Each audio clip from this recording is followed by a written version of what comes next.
Dan, tá mudo, a gente não tá te escutando. A gente não tá te escutando aqui.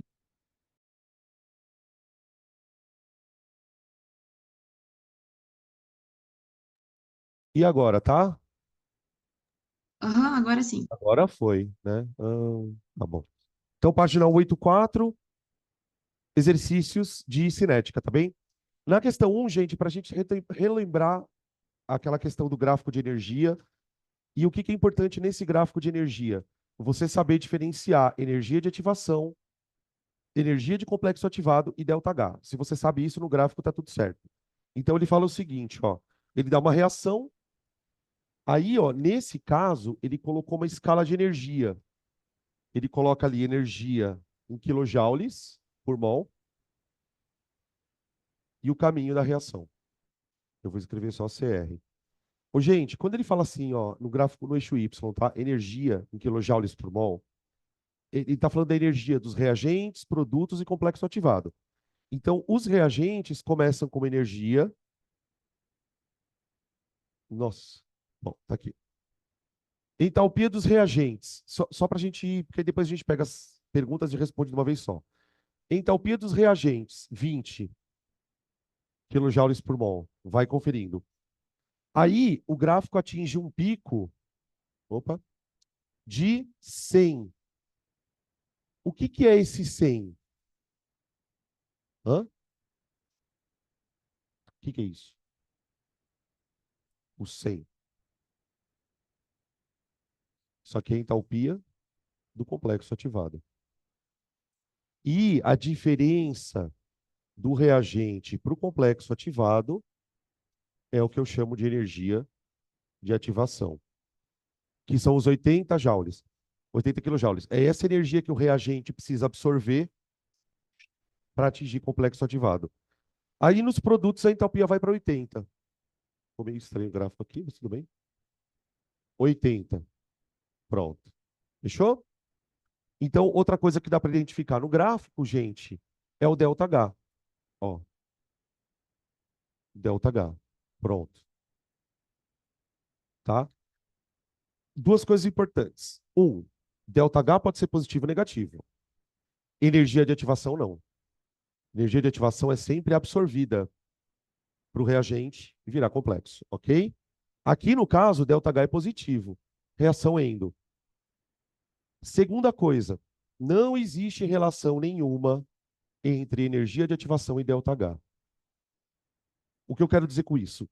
Você pode ter reação endo e rápida, endo e lenta. Assim como você pode ter exo rápida e exo lenta. Essas são coisas diferentes. O catalisador ele atua aqui, diminuindo a energia, tá? Agora dá para responder tudo rapidão. Qual a energia de ativação?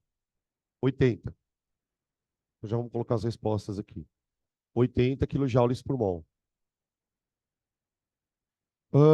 B. Qual deve ser a energia do complexo ativado? Para ter colisão efetiva, os caras têm que ter 100.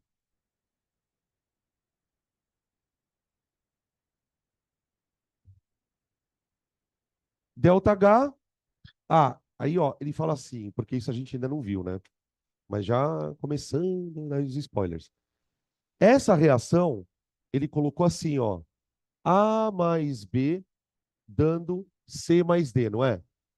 Só que eu vou pedir para vocês acrescentarem um negócio aí, ó, assim, por causa da pergunta do item C. Ele quer o ΔH da reação direta e inversa. Gente, aquilo que a gente já viu. Processo reversível, a gente falou um pouquinho sobre isso quando estudou ácido. Processo reversível é um processo que ocorre simultaneamente nos dois sentidos.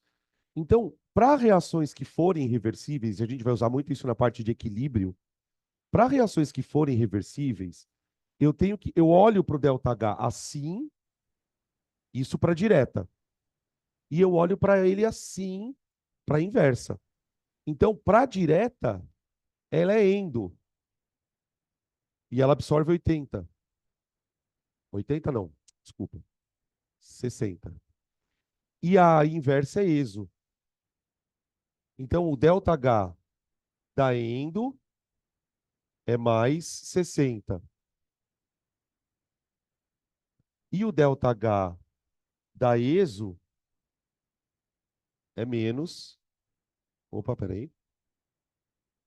É menos 60. Tá? Isso daqui vai ser bem importante quando a gente for estudar deslocamento de equilíbrio, porque um dos fatores que desloca equilíbrio é a questão da temperatura. Não sei se vocês lembram. Ah, o aumento de temperatura favorece endo, diminuição de temperatura favorece ESO. Tá? Então, isso a gente já vai meio que deixando aí. Essa daí seria a resposta da C. Aí da D.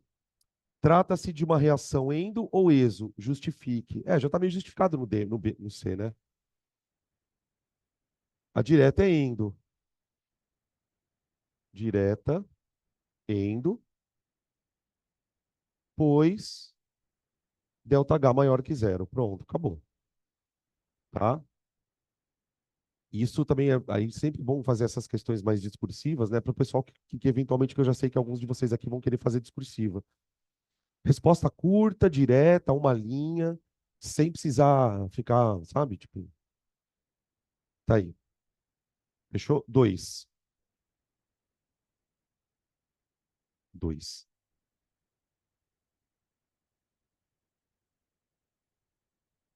Para o pessoal de casa, se der algum problema na câmera, me avisa pelo áudio, tá? Porque eu não tô me vendo no televisãozão. Televisãozão tá zoada. Aí ele fala assim na 2. O bom de questão de cinética é que raramente tem conta, né? É muito conceito, então vai meio que rápido. Esse estudo de cinética é mais tranquilo. Um estudante resolveu fazer um experimento para estudar alguns conceitos de cinética química. Inicialmente, colocou 2 pedaços de metal, A e B, em água fria. Observou que somente o A reagia. Então, já vou escrever aqui, ó. Ó, uma coisa que vocês vão ver em cinética, tá? Depois, quando vocês, talvez vocês já devam ter pego até o exercício para fazer. O que tem de tabela em exercício, gráfico e tabela, tem, basicamente, exercício de cinética, 90% é isso. Gráfico, porque tem toda a questão de energia, a questão de concentração, em função do tempo.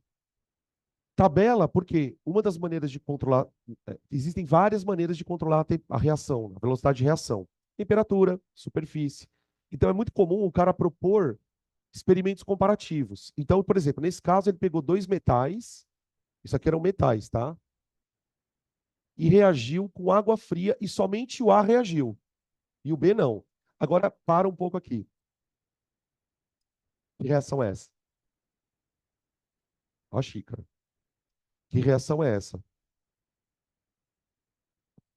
Hã? Eu escutei, alguém falou. Que reação é essa, gente? Vocês têm que saber. Começa com des e termina com locamento. Ó, metal com água. Metal com água. Quer ver um exemplo do que pode ser? Vamos pegar um famoso. Ó, vocês lembram que eu falei do vídeo do cara que comprou sódio no Shopee e jogou no lago? Sódio, existem alguns metais que são tão reativos, e aqui nós estamos falando normalmente de metal de família 1A, 2A, que ele desloca o hidrogênio da água. Tenta olhar para a água assim, imagina que a água é um H+, e um OH menos. Ó. Aí o que acontece? Metal não tem tendência a oxidar? Ele pula no lugar de quem? Se ele tem tendência a oxidar?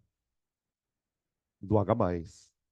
E aí, se o metal vai pular no H+, ele vai oxidar. O H+ vai reduzir, virando H2. E o sódio, que tem carga zero aqui, ele vai virar sódio +1. Ó, esse é um exemplo. Lembra que eu falei para vocês, família 1A chama metal alcalino por causa desse tipo de reação. Família 2A chama metal alcalino terroso por causa desse tipo de reação, tá bom? Não esqueça, porque essa reação é importante. Lembra que quando a gente estudou reação inorgânica, A gente tinha, não sei se vocês repararam isso, tinham 4 reações na apostila. Síntese, análise, simples troca e dupla troca. Das 4, quantas a gente estudou? 2. São as que você tem que saber, velho. Não dá para titubear numa coisa dessa, isso é importante. Aqui tem que balancear. Como que balanceia? 2. Que isso, gente? 2. Aí virou H2 aqui, né? Aqui, quando você põe 2 aqui, você automaticamente tem 2H+, e 2OH-. Então, mete um 2 no sódio aqui, ó, e põe um 2 aqui. Pronto. Entenderam? Aí ele fala o seguinte: o metal A reagiu, só o A reagiu, tá? Aqueceu a mistura e observou que A reagia vigorosamente e B reagia lentamente. Então, tipo assim, o B não reagiu por quê? Porque, vamos lembrar, né? Quando a gente estuda o deslocamento, não sei se vocês lembram que tinha uma condição para a reação acontecer. Por exemplo, se eu colocasse prata aqui, o que acontecia? Se eu colocasse prata, não acontecia o deslocamento, porque tinha uma questão de reatividade. Aí você fala assim, por que o B não reagiu? O B não reagiu por causa da temperatura, porque ele fala o seguinte, ó, os metais A e B reagiram, aí ele fala assim, aquecendo a mistura, observou-se que A reagiu vigorosamente e B reagiu lentamente. Então, assim, na água quente, peraí, deixa eu fazer de novo essa tabela que ela ficou estranha. Ó, eu vou colocar assim, água fria, sim e não. Água quente, sim, sim e sim. Tá bom? Bom, aí ele vai fazer as alternativas. Um. Aí ele fala assim: aqueceu a mistura. Fez as seguintes informações. Os metais A e B reagiram com água porque estão em contato e possuem afinidade. Porém, a reação entre B e água deve ter uma energia de ativação maior do que a reação, uma vez que a reação é mais lenta. E aí? Faz sentido, não faz? Esquentou, deu mais energia para as moléculas. Essa reação pode ser mais lenta, então pode ser que sim. 2.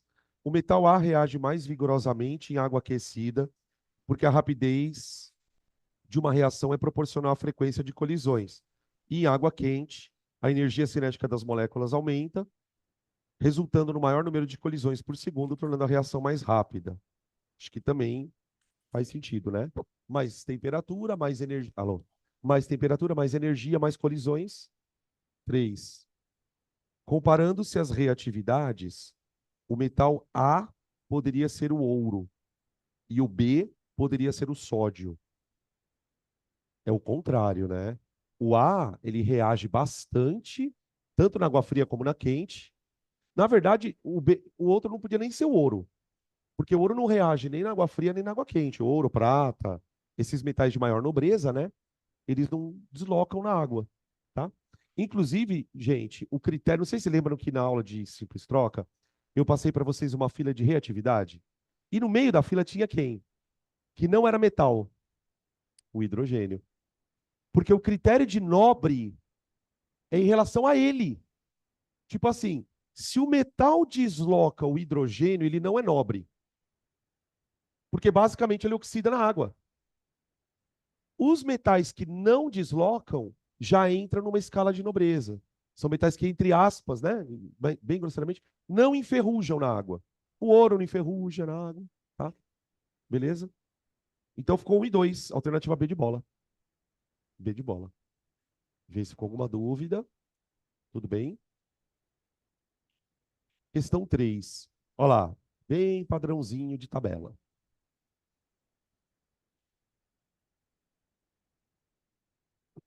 Gente, na 3, o que o cara fez? Ele propôs uma série de experimentos, assim, resumindo, né? Depois a gente lê juntos. Ele fez uma série de experimentos colocou esses experimentos, os resultados, aliás, as condições dos experimentos numa tabela. Então, tipo, se você olhar lá na página 185, tem uma tabela com 4 experiências. E o que que ele variou na tabela? É a superfície de contato, a temperatura, em alguns experimentos ele utiliza, em outros não, ele utiliza catalisador, e a concentração do ácido que está envolvida. E aí, ó, olha a reação abaixo. Eu vou até colocá-la aqui de novo. De novo, o que que é isso? Deslocamento. Olha lá. Olha lá. Dando sulfato de ferro 2 mais o hidrogênio. Ô, gente, observa que esse cara aqui, ó, ele é aquoso. Então, você está reagindo um sólido com uma solução. Se eu estou reagindo um sólido com uma solução, imediatamente eu já penso em 2 fatores que eu posso afetar a velocidade. O sólido, eu posso mexer com a superfície de contato. A solução, eu posso variar a concentração. Tá? A temperatura é genérico, serve para qualquer reação. E o catalisador também. Né? Tipo, pode ter ou não catalisador. Aí o cara fala assim: o seguinte gráfico foi construído com os dados referentes à rapidez de volume de hidrogênio produzido. Olha o que o gráfico está falando. Rapidez de volume de hidrogênio consumido. Então, tipo assim, como é que ele vai verificar a velocidade do processo? Ele escolheu o hidrogênio e monitorou ele. Porque o fato de você monitorar o hidrogênio já te dá uma ideia do quem é mais rápido e quem não é. Aí, ele construiu o gráfico. Eixo Y, volume de hidrogênio. Eixo Y, volume de hidrogênio. Eixo X, tempo. Tempo. E aí ele colocou 4 curvas. Uma, duas. Percebe que as curvas elas vão perdendo a inclinação, né? Ó, tem 2 coisas importantes nesse tipo de curva, gente. Eu sugiro que vocês anotem aí. Primeira, olha onde todas as curvas terminam. Terminam no mesmo lugar. O que que isso quer dizer? As 2 curvas terminam no mesmo lugar. As 2 não, as 4. Que eu produzi a mesma quantidade de hidrogênio em todos os experimentos. Tudo bem? A reação que é mais rápida, ela não necessariamente produz mais. A questão de produzir mais ou produzir menos é uma questão de estequiometria. Quanto mais reagente você puser, mais produto você vai formar. Nesse caso, como é que ele garantiu que todas produziam a mesma quantidade de hidrogênio? Ele deve ter colocado a mesma quantidade de reagente. Colocou a mesma massa de ferro, colocou solução de ácido ali, a mesma quantidade em mols, para garantir que a produção de hidrogênio era a mesma. O fato da curva 4 atingir o pico antes, vê se isso para todo mundo é claro. A curva número 4, ela atinge o pico antes, porque ela é a mais rápida. Vixe. 4. Viu? Tá bom? E a curva mais. A 4 não, A, né? A. A curva mais lenta é a menos inclinadinha, mais suave, né? Que é a D de dado. Ela foi terminar aqui, ó. D de dado. Tá bom? Então, em ordem de velocidade, né? Velocidade de A maior que velocidade de B, maior que velocidade de C, maior que velocidade de D. Agora a gente tem que escolher nas alternativas aquela que me dá a correspondência. Bom, a mais rápida seria A, é a catalisador concentrado, é o experimento 4, né? Todo mundo concorda que é o 4? A é o 4. Por quê? Eu tive maior superfície de contato, pó, eu usei maior temperatura, eu usei catalisador e o ácido está concentrado. Peguei os 4 fatores e combinei os 4 para fazer isso, tá? Agora eu vou atrás da mais lenta. Puta, eu acho que já deu a resposta, né? Não, não deu. Ou deu? 4A, não. A gente fica entre A e D de doido. Tá, vamos pegar a mais lenta. A mais lenta é o contrário. Então eu teria pedaços, temperatura baixa, sem catalisador e ácido diluído 1, certo? A 1 reúne essas quatro situações. Então é 1D. 1D. Agora, puta, que desgraça. Agora eu tenho que ir na B e na C. É, o cara também não foi tão filho da puta. Ele foi meio filho da puta, né? Tá, a segunda mais rápida é a B. Vamos ver aqui. Pó, pedaço, 25, sim. Diluído, diluído. É a 3, né? A B é a 3? Vocês concordam também, gente? Ou eu tô viajando? B é 3? Tá bom. Deu agora, desgraça? Agora tem que dar, né, cara? Deu D de dado. Não. Deu A. A, né? Avisou pro trabalho, aí está assinado errado. Próxima. A próxima tem umas continhas. Aqui já para mim que lembrar de velocidade média, isso aqui.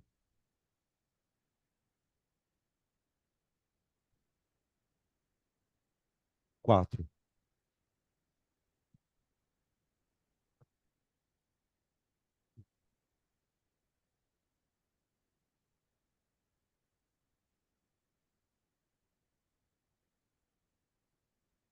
Na 4, ele fala o seguinte: o gráfico representa uma reação entre carbonato de. Ó, outra reação fodástica de famosa na dupla troca. Carbonato na presença de ácido libera CO2. Carbonato na presença de ácido libera CO2. Isso é uma dupla troca. Ele fala aqui, ó, reação entre carbonato de cálcio com excesso de ácido clorídrico. A curva mostra o volume total de CO2 liberado. Então, de novo, ó, o cara pegou lá KCO3, sólido, jogou ácido clorídrico em excesso para garantir que todo sólido vai, tipo, entre aspas, dissolver, porque não é bem dissolver aqui, né? Vixe, aí, dupla troca. Lembra que existem dupla trocas com formações de precipitado, geralmente quando é um sal ou quando é uma base, pouco solúvel, né? Ou então liberação de gás. Na aula, a gente revisou, não sei se vocês lembram, liberação de amônia, e uma das que a gente deu muita ênfase foi a liberação de CO2. Porque o que acontece aqui, ó? Dupla troca, né? Então, o cálcio aqui, gente, qual que é a carga dele? Isso, 2. Cloro menos 1. Então, você vai formar CaCl2, aquoso, mais. Como é que eu sei que esse sal é aquoso? Como é que eu sei que esse sal é aquoso?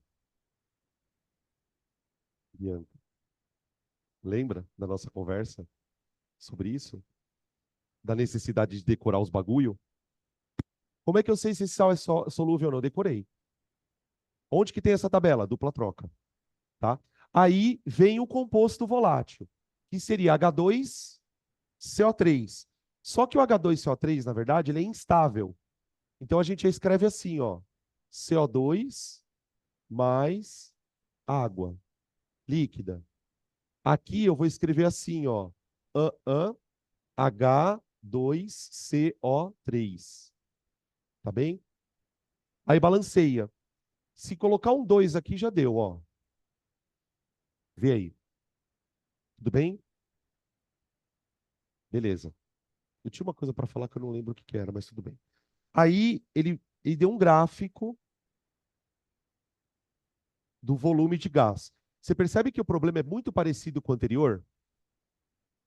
Ele mede a velocidade da reação a partir de um gás que é liberado. Ali era um deslocamento, aqui é uma dupla troca. Os dois liberaram gás. Tá? Eu coloquei esse tipo de exercício porque esse tipo de exercício é comum. Aí ele mostra assim, ó. Pronto. Aqui. E aí ele deu uns pontos aqui. Aqui é o volume do CO2 em litros. Então, isso aqui está litros, né? Deixa eu só escrever aqui direitinho, litro. E o tempo está em segundos, tá bom? Beleza. Aí, ele coloca assim, no instante 30, você vê que o eixo do tempo, ele está de 30 em 30. No instante 30, ele já está com 12 litros. 12 litros. Depois, ele vai para o 120 segundos, né? Ele vai para o 24 litros. É isso? É. Esse gráfico está meio porco, né? Vocês não acham? Sabe por quê? Eu não fica muito claro se ele quis que a gente percebesse que a reação terminou no 120, porque no gráfico ele ainda continua subindo. O certo seria ficar bem retinho, né? Bom, vamos ver o que ele pergunta aqui. Quanto tempo é necessário para que metade do carbonato de cálcio seja, tá faltando uma palavra, claro, seja consumida? Bota um consumido aí, gente. Quanto tempo será necessário para que metade do carbonato de cálcio seja consumido? Opa, pera um pouquinho. Bem, ó, questão bem cara de Unicamp. O gráfico mostra a massa de carbonato de cálcio? Não. Aliás, se o gráfico mostrasse alguma coisa do carbonato, teria que ser decrescente, concorda? O negócio é reagente. Ele mostra o hidrogênio, o CO2. Como que eu vou descobrir a quantidade de metade da quantidade de carbonato usando o CO2? Vamos lá. Eu vou fazer um esquema. No término da reação, vamos acreditar que esse instante é o término, tá bom? Senão não tem como resolver a questão. No término da reação, que são 120 segundos, qual era o volume de CO2 produzido? 24. Então, isso aqui supõe-se que a reação terminou. Se a reação terminou, você concorda que aqui, para isso acontecer, houve consumo total de KCO3? Tá bom. Quando é que eu atingi a metade do consumo total do negócio? Adivinha? Quando eu produzi a metade do gás produzido. Porque, gente, a reação ela vai acontecendo simultaneamente. Se eu produzir metade do que eu podia, é porque eu já gastei metade do que eu tinha para gastar. Então, se o meu total de CO2 é 24 litros, quando eu atingir 12, digamos que eu atingi metade da reação. Portanto, eu atingi metade do consumo. Então, eu vou escrever assim, ó, o consumo total de... Tá. No instante 30 segundos,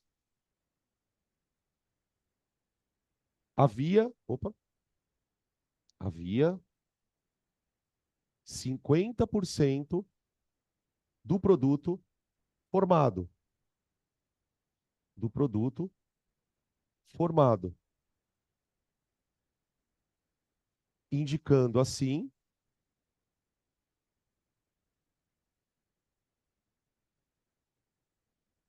metade do consumo do reagente. Vamos ver se ficou bom esse texto aqui. Não sei. Ó, vê se ficou bom. No instante 30, havia 50% do produto formado, indicando assim, não sei se precisa de uma vírgula, talvez, indicando assim metade do consumo do reagente. Pronto, acho que é o suficiente, né? Ô, gente, agora deixa eu aproveitar que a gente está falando sobre isso e já adiantar uma coisa. Vocês lembram que a gente, quando estuda radioatividade, estuda um tal de tempo de meia-vida? Vocês lembram o que que era isso? O tempo de meia-vida, ele é um conceito que está associado a coisas que são consumidas. Eu estou dizendo isso por quê? Porque isso não serve só na radioatividade. serve em outras áreas de conhecimento, por exemplo, na área de farmacologia.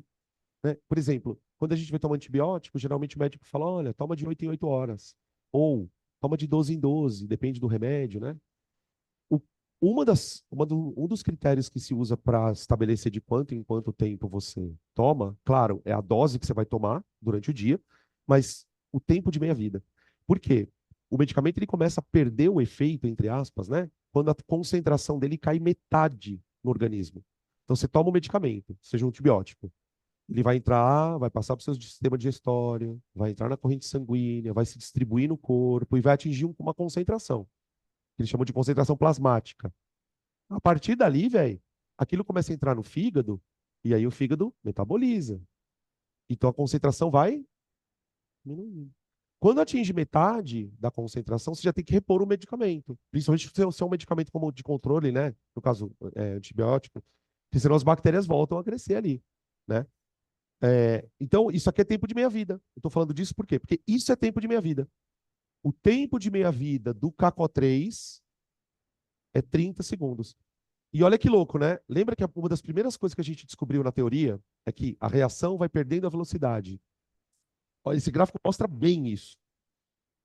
Reação produz 24 litros de gás.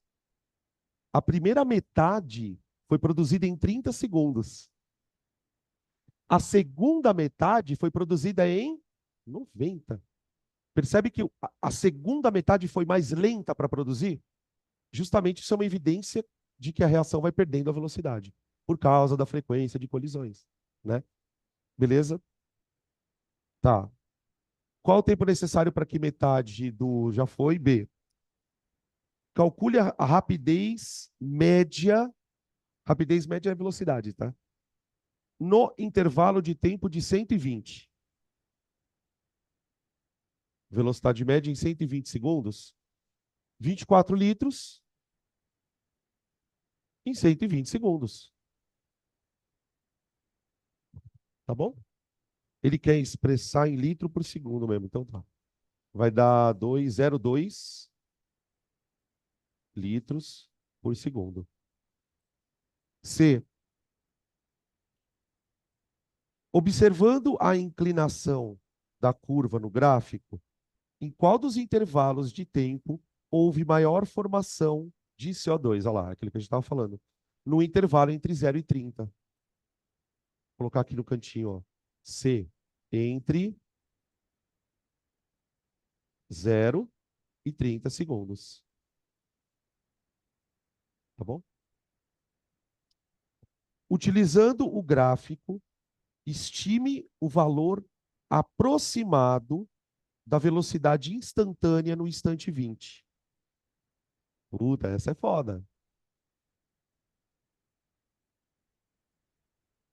Ó, tem uma palavrinha aí que ela é muito mágica. Qual é a palavrinha mais importante do enunciado? Hã? Instantânea? Não. Claro que essa é importante. Mas tem uma mais importante que ela. Porque isso vai te fazer não ficar louco na resolução. Estime. O que é estime? Qual que é a diferença do cara falar para você determine e estime? Não é um valor exato. Esse, para quem vai fazer prova de múltipla escolha, pessoal, esse tipo de questão, o cara vai avaliar o que você fez. Porque provavelmente o resultado de cada um vai dar diferente. Ok? Isso é a primeira coisa que eu queria comentar. Segunda, ele quer a velocidade instantânea no 20, né? Tá. Aqui vem a estimar. Aqui vem o estimar. No instante 30, ele estava com 12 litros.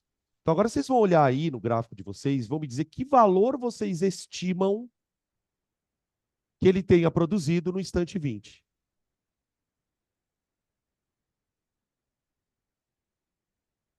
Uhum. Escolhe aí o valor. Vocês vão deixar eu escolher. 10, 10, né? 10. Vocês já viram o Poderoso Castiga? Não? Ai, engraçado. Depois eu conto para vocês do Poderoso Castiga. Ninguém conhece o poder do... Alô? Alô? É que vocês não são da época do pânico, né? Ó, agora, como que eu vou estimar a velocidade instantânea, velho? Vocês lembram que eu tinha falado para vocês que a inclinação da curva nos dá uma ideia do quão rápida a velocidade está naquele momento? Tá. Essa curva, então imagina o seguinte. Imagina, por exemplo, um ponto aqui, ó. Eu vou pegar um ponto fora do exercício. Tá vendo esse ponto aqui? Agora imagina uma reta tangente a esse ponto.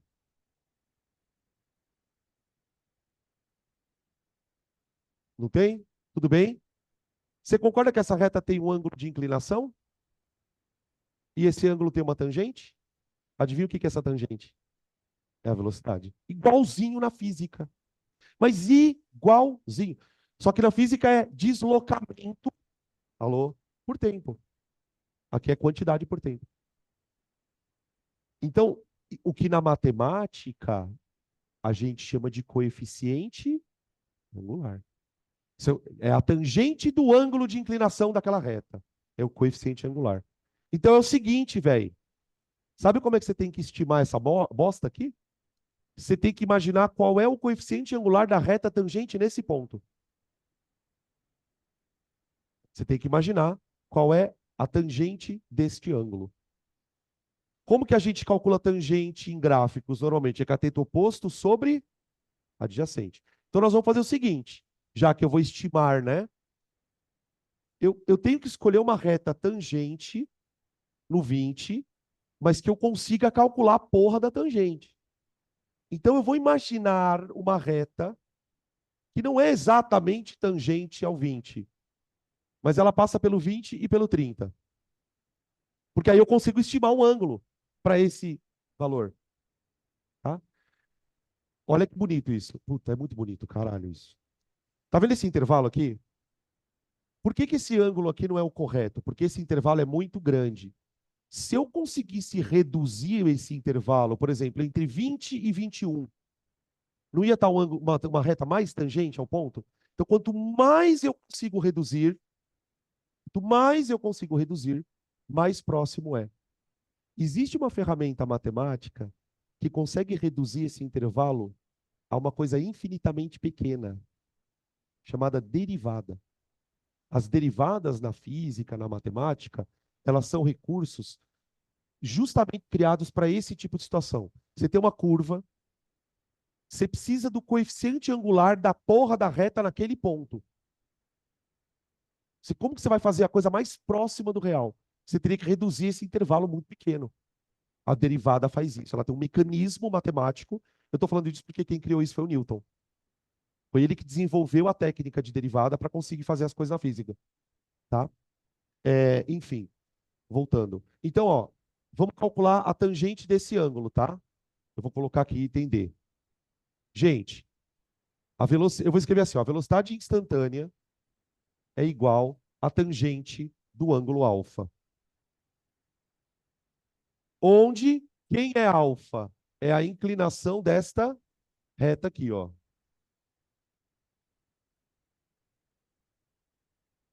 Tá bom? Tá, vamos lá. Agora é com vocês, gente.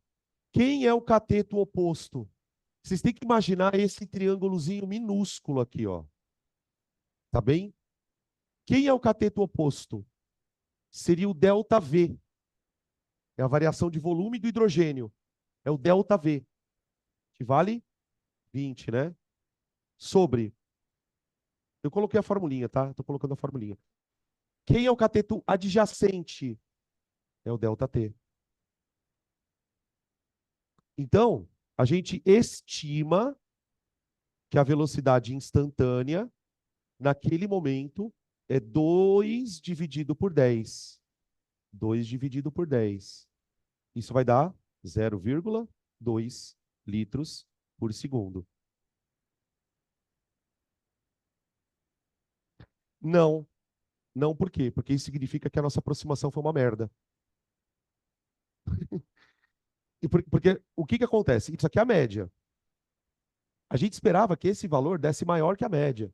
Porque, na verdade, pensa o seguinte, ó. É aí que tá a beleza da coisa. O que que acontece com esse ângulo à medida que você vai percorrendo a reação? Vai diminuindo. É a velocidade instantânea diminuindo. Se a velocidade instantânea é a tangente do ângulo, se o ângulo diminui, a velocidade diminui. Então, nesse começo, a velocidade tinha que ser maior que 0,2. E para cá, ela tem que ser menor que 0,2. Para que na média, porque na verdade, quando você calcula a média, olha que foda isso. Quando você calcula a média, você faz a pior estimativa possível para a instantânea. Por quê? Você pega de 0 a 120. Que reta você pegou aqui? Você concorda que essa reta ela não tangencia merda nenhuma? Então, o que que é a velocidade média? É uma reta média que cruza essa curva, tá? Beleza? Acabou. Oi.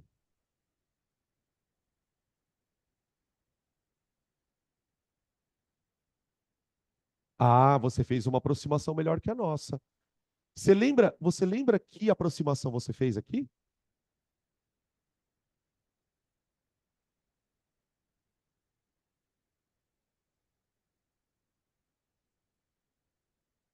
Hum.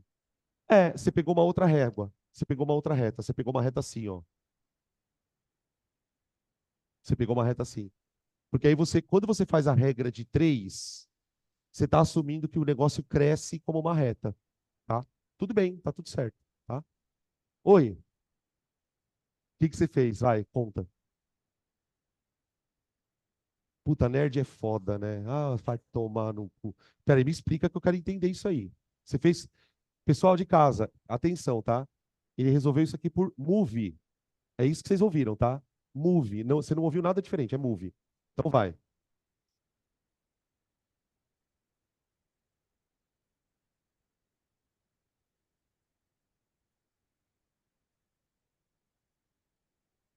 04.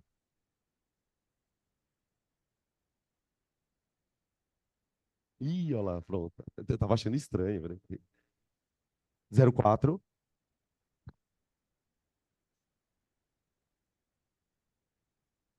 Então, mas quando você fez isso, você calculou uma média, né? Porque se eu pego 12 e divido por 30, eu estou fazendo aqui uma média.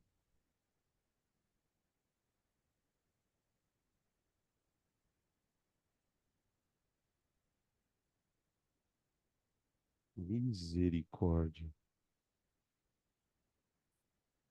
Ah, entendi o que você tentou fazer. Então só tem um problema. Deixa eu ver se eu posso fazer isso que eu vou te falar. Eu não sei se a aceleração, entre aspas, né? Vamos usar entre aspas o termo aceleração. Eu não sei se a aceleração dessa reação ela é constante. Quando eu estou usando a ideia do move, eu estou partindo da premissa de que a velocidade varia de maneira uniforme. E eu não sei se esse ângulo varia de maneira uniforme. Por isso eu não sei se daria certo.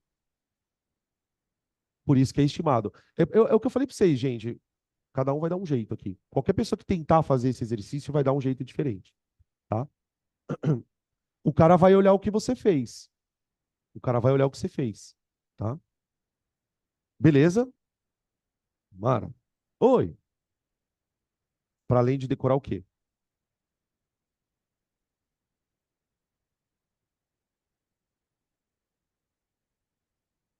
Não necessariamente.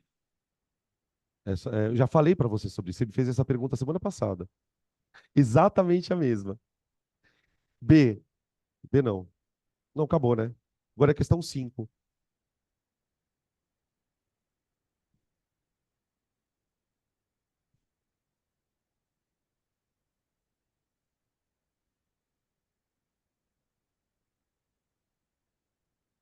Questão 5. Ai, peraí, deixa eu pegar minhas coisinhas aqui.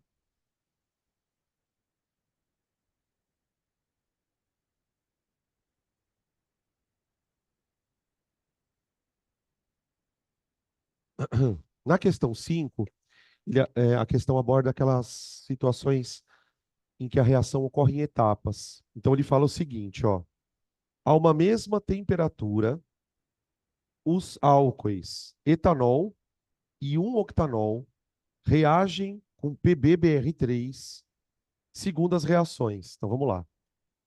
Na primeira reação, eu vou colocar a reação, gente, pelo seguinte, isso aqui já é um pouco de orgânica. Ele pegou o etanol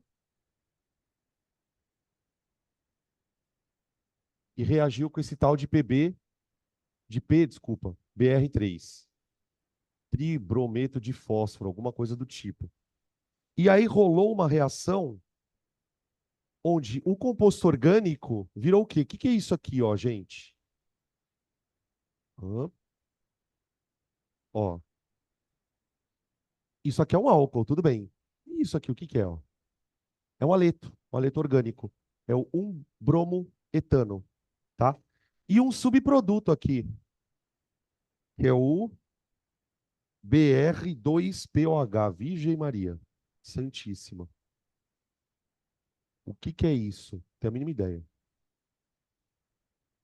Ele fala que essa reação é rápida. E a outra reação é igualzinha, só que ao invés de ele usar o etanol, ele usou um octanol. Aí olha como ele escreveu. Eu só vou escrever a fórmula do octanol, porque vale a pena mostrar um negócio aqui, ó. Aqui tinha assim, ó, CH3, aí parênteses, CH2, 7OH. Em vez de escrever tudo, né, CH2, CH2, CH2, vou colocar desse jeito, tá? Ele fala que essa reação é lenta. Uma é rápida e outra é lenta. Só que se você olhar, a reação é o mesmo tipo. É o mesmo tipo. Isso aqui, gente, a gente poderia chamar de substituição na orgânica, tá? Eu peguei um OH daqui, tirei e coloquei um bromo no lugar. Tá aqui. Transformei um álcool em um aleto, tá? E a reação de baixo é lenta. Aí ele fala o seguinte: observe que as ligações a serem rompidas, CO e PBr, e as formadas são as mesmas. Tipo assim, o que ele está querendo dizer com isso? Para esta reação acontecer, algumas ligações devem ser rompidas. Por exemplo, que ligação aqui rompeu, gente? Aqui, ó. Tem uma ligação CO que rompeu aqui. Para sair a hidroxila e entrar o bromo. Aqui, imagina essa molécula assim, ó. P, BR, BR e BR. Aqui tem uma ligação rompida. E eu tenho ligações formadas. Aqui, ó, CBR, é isso que ele está falando. Então ele fala assim, ó, observe que as ligações a serem rompidas e as formadas são as mesmas. Ou seja, o que que ele está querendo dizer nas entrelinhas? A reação acontece do mesmo jeito, do mesmo mecanismo, tá? Proponha uma explicação para a reação 2 ser mais lenta do que a reação 1. De novo, é uma questão quase que aberta. Porque você pode olhar para a reação e tentar pensar em várias situações que poderiam justificar uma ser rápida e outra lenta.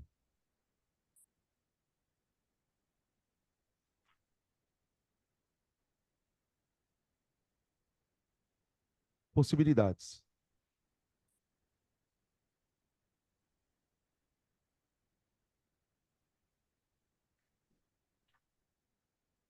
E aí? Ele não deu nada, nada, nada, nenhuma informação. Ele só fala que uma é rápida e outra é lenta. É, gente, vestibular é foda porque tem algumas coisas que a gente fala assim, bom, o que que ele quer que eu responda? Né? Acho que quando a gente vai, principalmente se você vai fazer uma prova aberta, a mentalidade ela tem que ser muito nessa linha. Por que que ele fez essa pergunta para mim? Onde ele quer que eu chegue com esse raciocínio? E uma das maneiras que você tem de pensar no que ele estava pensando na hora que ele fez essa pergunta é olhar o que que as reações têm de diferente. Bom, o reagente é o mesmo, PBBr3. Aqui eu tenho um álcool. Os dois casos é um álcool. Mas o que que esse álcool tem de diferente desse? O tamanho. O tamanho. O tamanho da molécula. O tamanho da molécula é bem maior que esse. Será que o tamanho da molécula poderia interferir na rapidez da reação? Com certeza. Porque imagina o seguinte, gente. Para acontecer a reação, lembra que um dos fatores é que haja uma colisão efetiva? Na verdade, tem que haver colisão efetiva. E uma das coisas que faz uma colisão ser efetiva é o choque acontecer no lugar certo. A gente até chama de sítio ativo, né, lá na biologia. No lugar certo, com a orientação certa. Existe uma questão de encaixe. E me parece claro que, para essa reação acontecer, o choque tem que ser entre essa molécula e a hidroxila. A reação acontece na hidroxila. Então, imaginem, por exemplo, uma molécula de 2 carbonos como hidroxila aqui. Uma molécula de 2 carbonos como a hidroxila é quase metade da molécula. Agora, numa molécula que tem 8 carbonos, com uma hidroxila na ponta, imagina uma coisa enorme com a hidroxila aqui na ponta. Então, as colisões, elas provavelmente serão mais difíceis de serem no lugar certo. Porque, por exemplo, imagina uma molécula dessa colidindo aqui, ó, na bundinha da outra. Não vai ter reação. A orientação, a posição, ela vai determinar isso. Por isso que no nosso corpo a gente precisa de tantas enzimas. Todas as reações que existem no nosso corpo são reações catalisadas. Uma das explicações para isso é a mais óbvia, as nossas moléculas que a gente reage são grandes. Imagina, por exemplo, se a gente fosse ficar esperando uma glicose ter uma colisão efetiva com oxigênio lá na mitocôndria. Você ia demorar para produzir o ATP. Então, molécula grande reage mais lentamente. Por quê? Porque como ela é grande, até a outra molécula conseguir encaixar certinho ali, demora. Então, a possibilidade é a seguinte. Possibilidade. No segundo caso,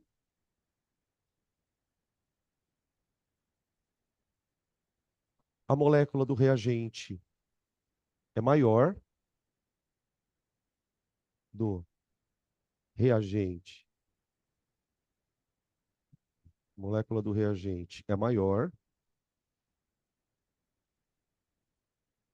dificultando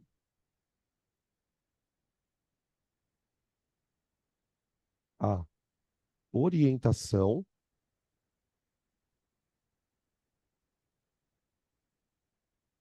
e não, da colisão efetiva e localização do sítio ativo na colisão.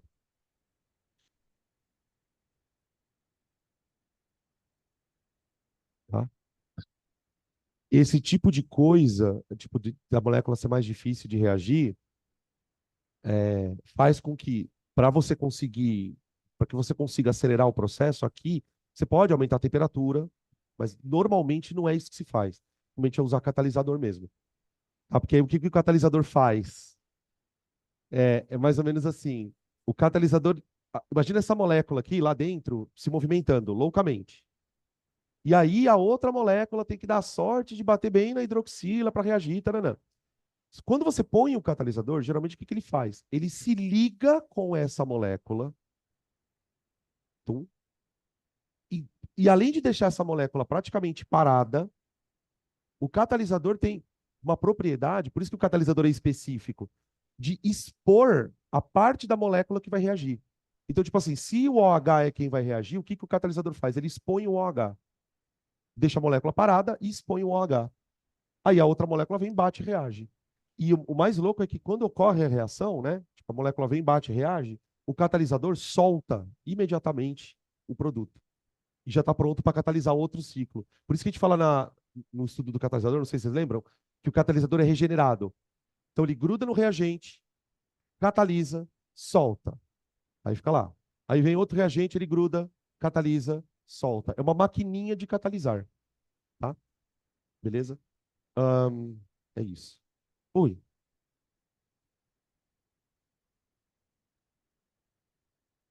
Então, numa prova aberta, o que, que provavelmente iria acontecer? É difícil a gente imaginar, porque a banca ela vai ter um critério. Olhando para a questão, qual que seria o critério que eu adotaria como banca? Se o aluno percebeu que a cadeia carbônica é maior, ele já tem que ganhar um acerto parcial. Porque depois de uma questão aberta, o que, que eles fazem? Você tem o erro, o acerto parcial e o acerto completo. Então, o que que eles fazem nesse tipo de situação? Né? A banca da VUNESP, por exemplo, ela faz muito isso. Ela tem um método, né? Antes de começar a corrigir as provas, o que eles fazem? Eles pegam as provas de, tipo, vamos supor que prestou 15 mil pessoas. Eles pegam a prova de uns 2 mil, 3 mil, 4 mil. E ficam só lendo as questões, para ver o que que a galera respondeu. E aí eles começam pelo que a galera respondeu, eles começam a criar um padrão de o que que eles consideram certo.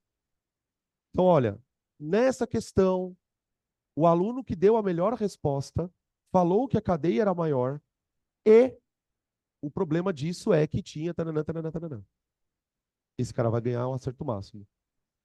Aí, dentro daquele universo, tem um monte que fala, olha, porque a cadeia era maior.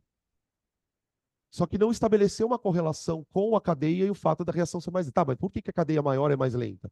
Então ele vai ganhar um acerto, mas não o total. E uma coisa importante de falar, né? Eles corrigem as provas, gente, de maneira relativa, tá? Então, assim, às vezes você fala, mas o que eu respondi estava certo, mas alguém respondeu melhor. E na hora de. Alô? E na hora de estabelecer a pontuação, eles vão ter que classificar alguém. Então, eles fazem esse filtro. Olha, qual é a melhor resposta? É essa daqui. Então, quem chegou nela, essa vai ser o acerto total. E aí eles vão distribuindo os outros pontos. Tá? Então, assim, né? Para quem for fazer prova discursiva, escreva. Não precisa escrever textões, mas, por exemplo, eu acho que a cadeia. Mano, escreve. Escreve. O máximo que vai acontecer tá errado. Não é para deixar nada em branco, entende? A não ser que seja uma questão que, puta, você nunca ouviu falar mesmo, assim. Fala, meu, não tem nem o que escrever aqui. Tá? Próxima. 6.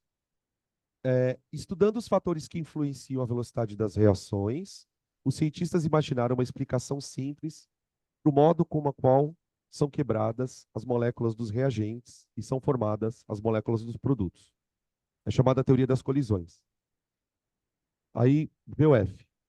Todas as colisões entre reagentes são efetivas? Não. Tem as efetivas, as não efetivas. As não efetivas são aquelas em que os reagentes colidem, mas não acontece nada.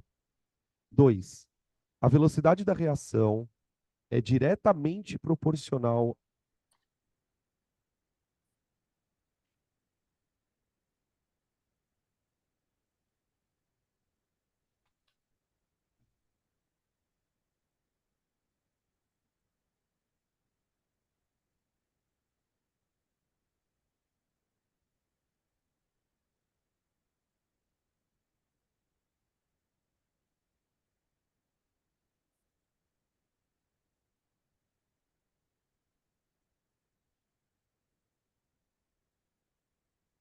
Alô? Voltou.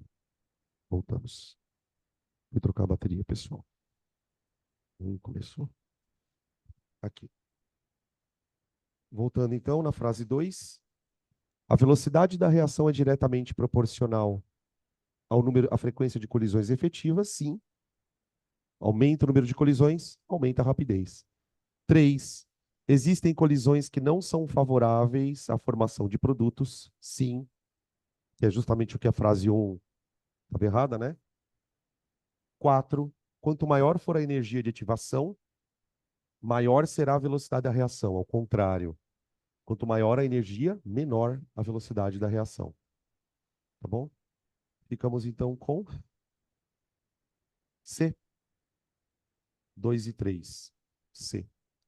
Questão 6C.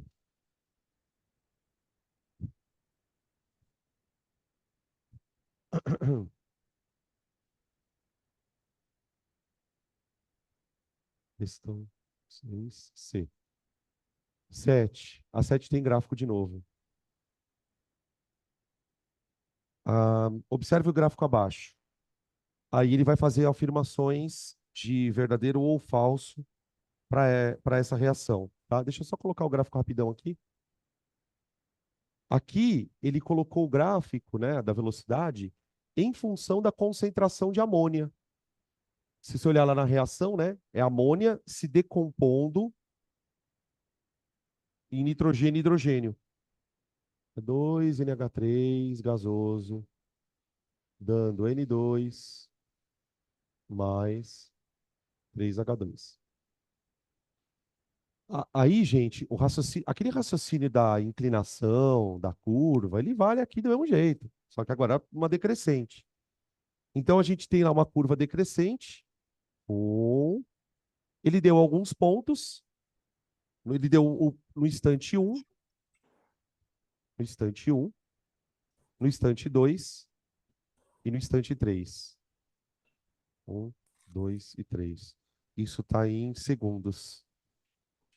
A concentração de amônia. No instante um, a concentração é 4. Ô, 4 o quê?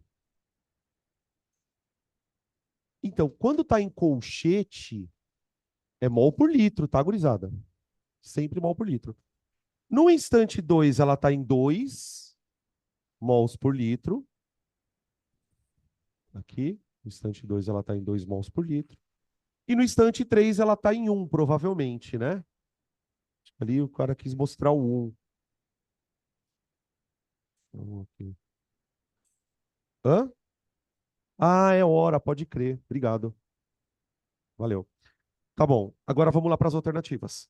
A curva decrescente indica que a amônia é consumida. Ok. Uma consumida com o passar do tempo. 2. A velocidade média do consumo da amônia. Ó, toda vez que ele falar a velocidade média, ele vai te propor um intervalo, já que é média. A velocidade média de consumo da amônia no intervalo de 0 a 1 hora é de 4 mols por litro por hora. Ô, gente, entre 0 e 1 hora, a concentração de amônia caiu de 8 para 4, não é? Velocidade média entre 0 e 1 hora. A variação de concentração foi 4. Então é 4 mol por litro por hora. Dá certinho. 4 mol por litro por hora. Tá? Nota que alguém tinha perguntado, não me lembro quem foi na aula da semana passada, da história do menos. Viu que ele nem colocou o menos, né? Nem colocou. 3. A velocidade média do consumo de amônia no intervalo de 1 a 2 horas. 1 a 2 horas. Ó, em 1 hora, ele estava com 4 mols por litro. Em 2 horas, caiu para 2 mols por litro. Então, a variação foi de 2 mols por litro por hora. Tudo bem? Ó, velocidade média entre 1 e 2 horas. 2 mol por litro por hora. Olha lá, a velocidade média está caindo. Isso significa que a reação está ficando lenta. Próxima. A velocidade. A velocidade média. Ah, não, já foi essa. Ah, acabou. Uma tá verdadeira. Tá tudo verdadeiro, então, né? Ah, é 3. Ele falou que é 1 mol por litro por hora, é verdade. Então é 1 e 2. 1 e 2, alternativa B de bola. B de bola. B de bola.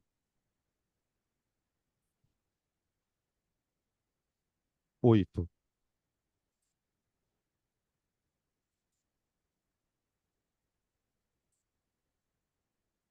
E8.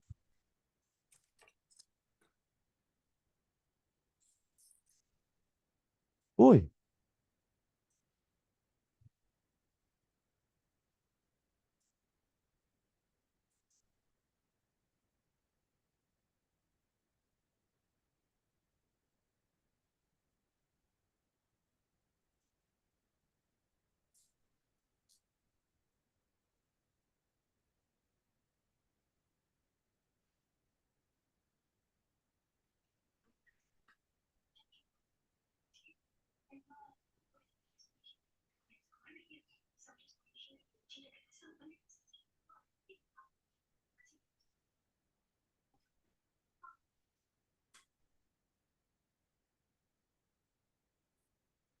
Alô? Oi. Voltou. Bateriazinha aqui já é Elvis.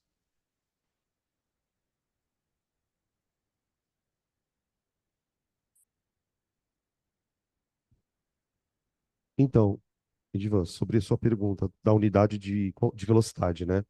Por que que eu sei que é por hora? Porque, vamos lá, para eu chegar nesse resultado, que conta eu tive que fazer? A velocidade média é igual a variação da concentração de amônia sobre o tempo. Isso é a conta que eu fiz para calcular a média. Aí eu pensei, bom, se isso aqui é mol por litro, isso aqui é hora, então mol por litro por hora. Você pode escrever assim, se você quiser, ó, mol litro vezes hora, que é a mesma coisa. Por hora é 1/hora, né? Aqui para cima. Então daria na mesma ideia, tá? E também pode vir assim, ó, mol litro a menos 1, hora a menos 1. Tudo a mesma coisa. Assim, assim ou assim. Te digo mais. Ele vai mostrar assim. Os caras são foda. Eles sempre mostram do jeito mais complicado, tá? Tudo bem? Pegou? Tranquilo? Tá? Beleza. Ahn, questão número 8. Nossa, que grande, né? Aí eu que escolhi, né? Eu que me foda. E vocês também, né? No caso. Vocês pagam pela escolha. Ó, uma das maneiras de se obter hidrogênio gasoso é provocar a reação entre um ácido, por exemplo, clorídrico, e um metal. Nossa, de novo, né? Poxa vida, será que eu tenho que saber esse negócio mesmo? Então ele vai reagir ácido clorídrico com zinco, ferro, zinco, alumínio, etc. Equacione a reação entre o ferro e o ácido clorídrico. Assuma que os produtos formados são o hidrogênio e o ferro 2. Então, espera um pouquinho. Ferro com ácido clorídrico. Lembra que o ferro pode ser 2 ou 3, né? Por isso que ele especificou aqui. Qual que é qual que é o sal que eu vou formar aqui, então, gente? O cloreto é menos 1. Ele quer que o ferro seja qual? O, o 3? Então é FeCl3, velho. Podia ser o 2, não é nem isso. Mais H2. Tá bom? Essa aqui é a reação de deslocamento de ferro com ácido. Bom, agora balanceamento, né? Puta merda. Eu vou fazer o seguinte, ó. Vou botar um 2 aqui, ó, para ficar com 6 cloros. Por quê? Porque daí eu ponho 6 aqui, ó, e aqui 3, e aqui 2. Vê, vê aí. Esse com 3 é o mais chato de balancear ainda. É o mais chato. Ah, daqui a pouco a gente vai aprender a balancear por NOx. Muito legal. Acho muito legal. Nada. B. Oi.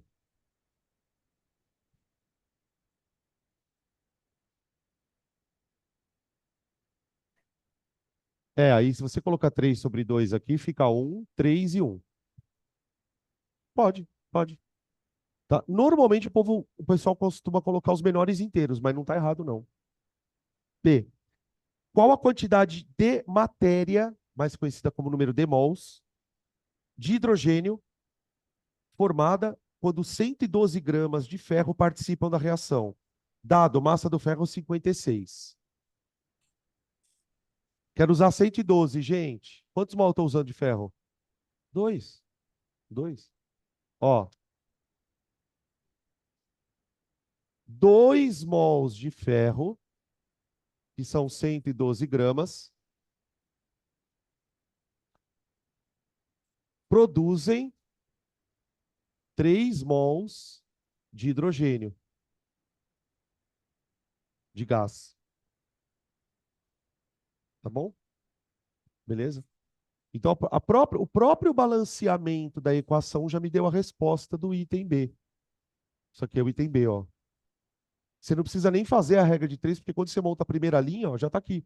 112 produz 3 mols. Tá? Beleza? C. Qual a pressão exercida pelo hidrogênio a 27 graus num recipiente de 20 litros? Pressão do hidrogênio, gente. Eu vou usar a equação de Clapeyron. Ó, já é com o P isolado, tá, gente? Já com o P isolado. P igual a nRT sobre V. Acabamos de descobrir o número de mols. Ô, gente, deixa eu só fazer uma perguntinha antes da gente sair fazendo conta. Por que que eu não posso usar o 22,4 aqui? Porque eu não estou na CNTP, desgraçadamente. Eu estou a 27 graus, tá? Eu estou a 27 graus. Eu não tenho como fazer nada na CNTP. Se bem que nesse caso eu quero achar a pressão, né? Então nem teria como mesmo. Nem teria como. Então fica P é igual a 3 vezes 0,082 vezes 27 Celsius para Kelvin dá 300 sobre 20 litros. Ó, 0,082 vezes 300 dá 24,6. Tá aí. Dividido.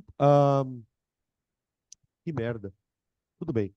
24,6 vezes 3, 12, 73,8, eu acho. 73,8 sobre 20. 24, 2, 4, 6, 4, 8, 12, 72, 6, 12, 18. Não. É 74, eu acho. Bom, vou deixar na mão de vocês.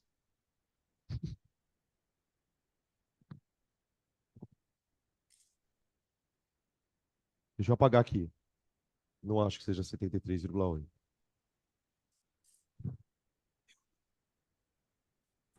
Hã? É mesmo? Eu achei que fosse 74. Aí eu divido isso por 2 e depois por 10. Ai, 35, 36,9. Então dá 3,69, né? 3,69 ATMs.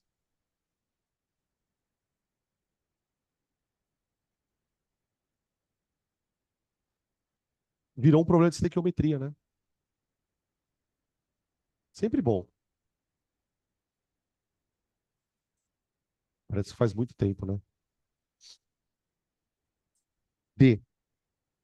1,12 quilogramas de ferro metálico é colocado em contato com excesso de ácido. Depois de 5 horas, foi constatado que 520 gramas de ferro permaneceram na forma metálica. Determine a velocidade de reação em gramas de ferro por minuto. Então, tipo assim, no instante zero, já respondendo o item D, no instante zero, a massa de ferro, vou chamar de M0, era 1.120 gramas. Tipo, é 1,12 quilos. Tá bom. Aí passaram-se 5 horas, foi isso? Isso. E foi constatado uma massa de ferro de 520 gramas. Então, houve um consumo de ferro nesse intervalo de tempo, né? Qual foi o delta M do ferro? O delta M, que é a variação de massa, né? 1.120 menos 520. 1.120 menos 520. Que dá 600, né? Ó, tô escrevendo grande hoje. Hoje eu lembrei. Ele quer em grama por minuto. Ai, que desgraçado. Grama por minuto. Ah, não é tão desgraçado. Vamos lá, ó. Se ele quer em gramas por minuto, vamos lá. Gramas, variação de massa 600 sobre Como ele quer em minutos, eu vou pegar o 5 e multiplicar por 60. Eu vou deixar assim multiplicadinho, porque daí a gente simplifica. Olha lá. Tá? 600 por 60 deu 10, dividido por 5 deu 2. Então a velocidade é 2 gramas por minuto de ferro. Tá?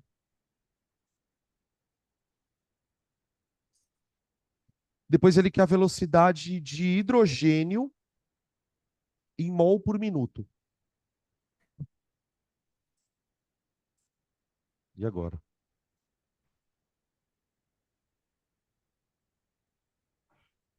E agora, gente? Quanto de hidrogênio eu produzi? Você vai ter que fazer uma estequiometria. Porque assim, quanto é que eu gastei de ferro? 600 em 5 horas. Agora eu preciso descobrir quanto que eu produzi de hidrogênio em 5 horas. Né? Tem vários jeitos de fazer. Eu vou fazer com uma estequiometria. Ó. Por quê? Se a gente olhar aqui na reação, 2 mols de ferro, 112 gramas, produzem 3 de hidrogênio. São 6 gramas, né? O mol do hidrogênio é 2 gramas por mol. Então eu vou abrir uma regra de 3 assim, ó. 112 gramas de ferro produzem. Ele quer em gramas ou em mols? Aí tomara que seja mol. Ah, então 3 mols de H2. De H2. Isso em 5 horas, né? Tá, 600 gramas vai dar N. Vai dar 1.800 sobre 112.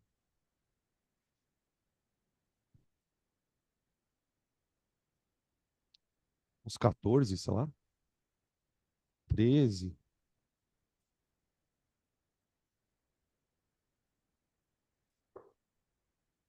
Peraí. Oh, maldição.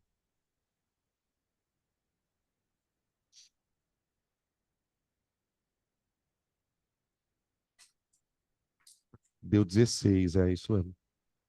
Aproximadamente 16. 16 mols de H2.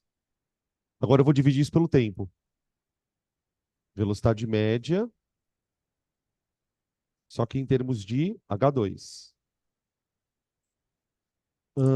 Ele quer por minuto também.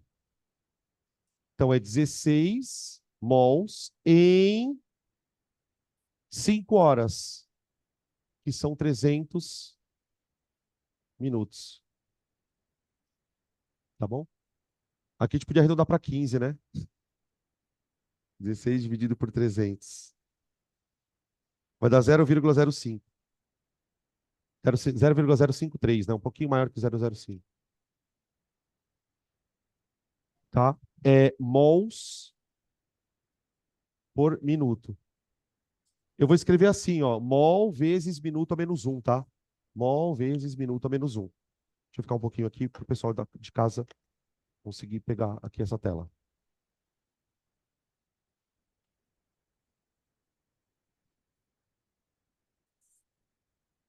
A questão 9, gente, ela já entra com aquela história da lei de velocidade.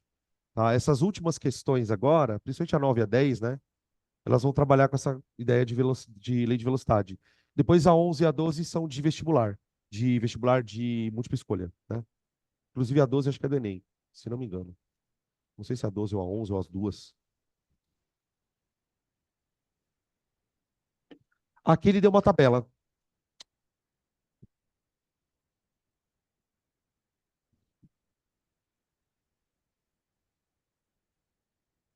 Ó, vamos lá.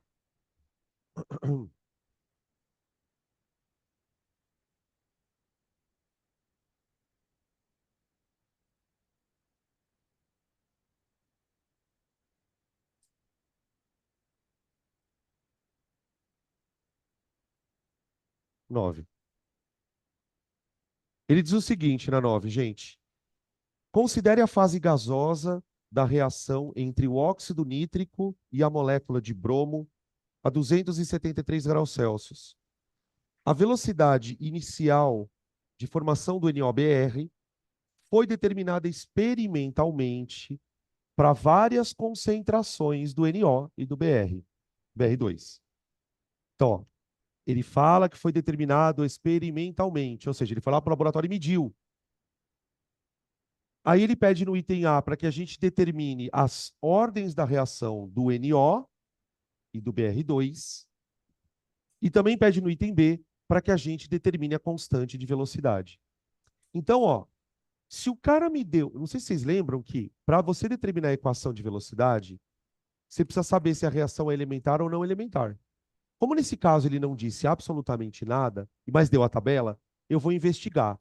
Então, eu já faço isso aqui, ó, para começar o exercício. A velocidade da reação é igual a K vezes NO, a concentração de NO, multiplicada por X. É porque a lei cinética diz que a velocidade da reação depende da concentração dos reagentes. Multiplicada pela concentração de BR2 elevada a um Y. E agora eu vou dar meus pulos para achar o X e o Y. Bom, aí, ao mesmo tempo, ele deu a tabela com 4 experiências. 1, 2, 3, 4. Primeira coluna da experiência, concentração de NO. NO. Aí eu tenho 0,10, 0,25, 0,10 e 0,25. Segunda coluna, concentração do outro cara, do reagente. Temos 0,20, 0,20, 0,5, 0,5. 0,20, 0,20, 0,50, ou 0,5, né? Mesma coisa. Aqui. E aí ele colocou a velocidade em mol por litro por segundo. 24, 150, 60 e 735. Misericórdia. Tá aí. Agora, o que a gente tem que fazer? Escolher os experimentos e fazer a comparação entre as velocidades e as concentrações. Lembra que a dica é a seguinte. Se eu quero achar o expoente do NO, eu tenho que escolher 2 experimentos onde a única coisa que varia é o NO. Então, por exemplo, para descobrir o X,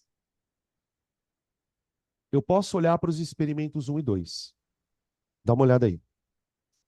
Experimentos 1 e 2, a concentração do bromo se manteve constante. Só que a concentração do NO aumentou do 1 para o 2. E ela aumentou quantas vezes, pessoal? Olha, ela aumentou 2,5 vezes. Agora presta atenção, pelo amor de Deus. Se aqui for 1, significa que a velocidade aumentou 2,5 vezes. Se aqui for 2, significa que a velocidade aumentou 2,5 vezes ao quadrado. Entenderam qual é a lógica? Então, o que eu tenho que fazer agora? Eu tenho que pegar esses 2 valores e ver qual é a relação entre eles. 24 e 150. 24 e 150. 24 e 150. 6,25, né? 6,25. 2,5 vezes ao quadrado. Só que você tem que perceber, gente. É claro que aqui, o que você faz, né, na hora da prova? Pega o 150 e divide por 24. Simplifica, faz o que você for possível, tá? Então, eu já achei que o x vale 2. O expoente é 2. Agora eu vou para o bromo. Para eu descobrir o bromo, eu posso fazer a mesma coisa, só que agora com os experimentos 1 e 3, por exemplo. Ou 2 e 4, por exemplo. Dá na mesma. Tá? Vamos fazer com 1 e 3 porque tem números menores. Né? Do 1 para o 3, gente, concentração do bromo aumentou 2 vezes e meia também. 2 vezes e meia. Agora eu pego 60 e divido por 24.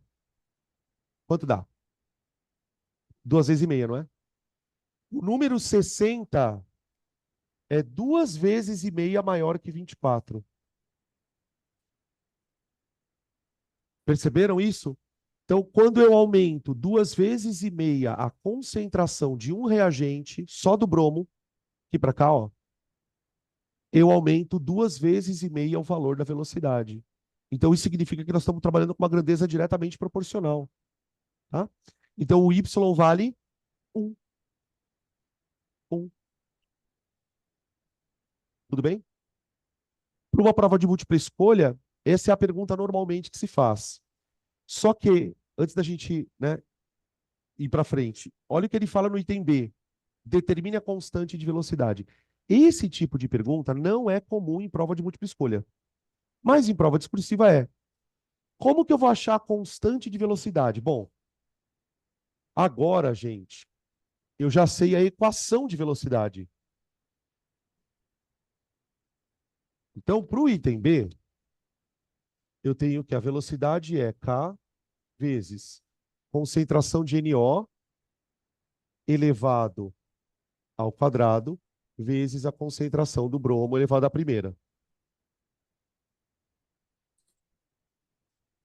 Como a gente já descobriu os expoentes, o que que eu faço? O que que você faz? Você escolhe qualquer um dos 4 experimentos e joga os valores naquela conta. Por exemplo, você tem o experimento 1, eu gosto de usar o experimento que tem os menores valores. A concentração do NO é 0,1, a concentração do bromo é 0,20 e a velocidade vale 24. Então, velocidade 24 igual a K vezes concentração do NO 10 a menos 1 vezes concentração do bromo 2 10 a menos 1, né? 2 10 a menos 1. 2 10 a menos 1. Ele vai dar primeiro. Ah, aqui eu esqueci, perdão, gente. Desculpa aí. Aqui é o quadrado, ó. O 10 a menos 1. Então fica 24 igual a. Aqui vai ficar assim, ó. 10 a menos 2. Com o 10 a menos 1 aqui vai dar 10 a menos 3 vezes 2. Então vai ficar assim. 2 vezes 10 a menos 3, K.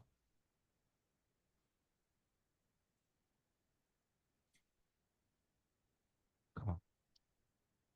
Portanto, K vai dar quanto? 24 sobre 2, 10 a menos 3.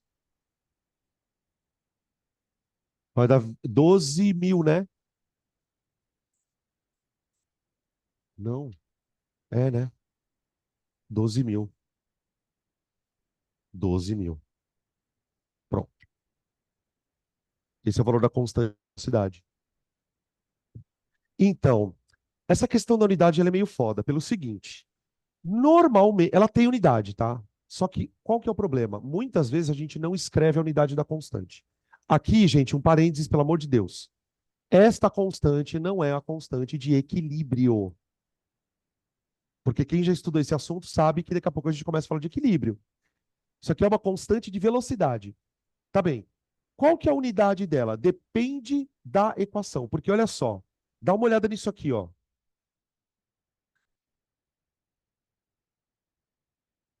Imagina eu isolando o K dessa conta. Como que ficaria se eu isolasse o K? Então, eu vou fazer uma anotação aqui, ó, só para não ficar zoado. Unidade do K. Unidade do K. Para você descobrir a unidade do K, o que que você faz? Você pega a equação de velocidade e isola o K. Então fica assim, ó. K igual a V sobre NO ao quadrado vezes. O que que é o outro? Bromo, a primeira. Certo?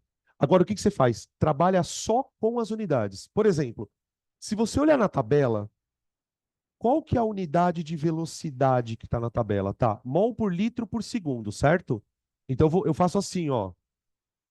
Vum, mol por litro segundo. Agora, aqui embaixo, no denominador, eu teria, né, o que foi a conta que eu fiz aqui. Eu peguei uma concentração e elevei ao quadrado e multipliquei por uma outra concentração elevada ao cubo. Desculpa, elevada à primeira. Então, a soma desses expoentes vai dar mol por litro ao cubo. Então, fica assim, ó, mol por litro, tudo ao cubo. Oh, meu Deus. O que eu faço agora? Cancela mol por litro. Você cancela um mol por litro daqui, um mol por litro daqui, aqui vai ficar ao quadrado. Então vai ficar assim, ó. 1/2 mol por litro ao quadrado. Passa o mol por litro ao quadrado para cima, vai ficar mol por litro a menos 2. Então a unidade do K é mol por litro a menos 2 vezes segundo a menos 1.